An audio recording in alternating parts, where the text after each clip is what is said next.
Mais je pense qu'aujourd'hui, la guerre, parce que c'est le mot guerre qu'on doit prononcer, c'est pas la guerre qui est déclarée.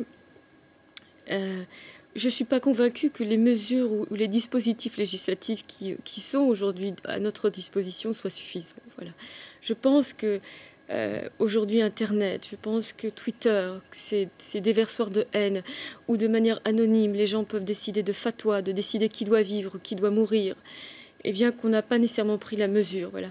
Mais ce qui est assez étrange, j'ai fait un documentaire interdit d'école sur les femmes au Pakistan, notamment celles auxquelles on interdit d'aller à l'école. J'ai interviewé Malala, je suis allée au Pakistan, je suis allée à la frontière afghane, j'ai interviewé le chef des talibans, je suis allée au Yémen, je suis allée dans le nord du Kenya, dans des camps où il y avait des shebabs, je suis allée au Guatemala. Il ne m'est rien arrivé. Il ne m'est rien arrivé, j'ai passé 17 jours au Pakistan. Il ne m'est rien arrivé. Et aujourd'hui en France, nous qui donnons des leçons à tout le monde, eh bien, mon compagnon est mort, assassiné, parce qu'il dessinait dans un journal.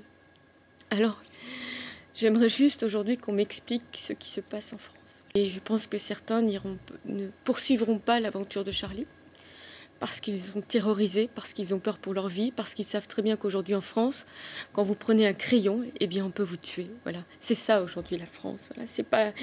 Et je sais pas, c'est...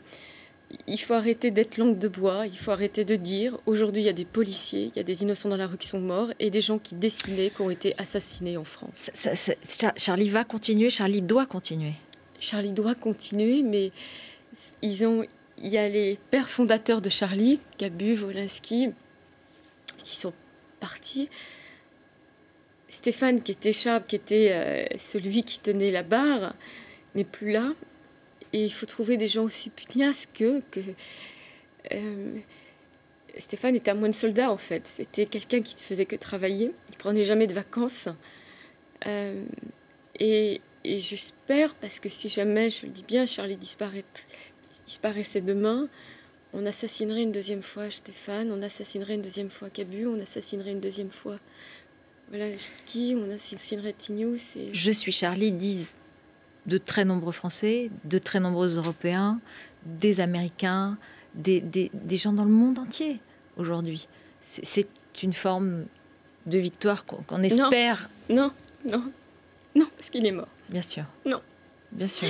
Absolument pas. C'est absolument pas une victoire. C'est une défaite, c'est une tragédie pour notre pays. Et je refuse de me réjouir à l'idée que des gens manifestent dans la rue parce qu'ils ont arraché l'être cher qui m'accompagnait dans ma vie. Donc non. Voilà. Ça ne suffit pas et ça ne suffira jamais, bien sûr.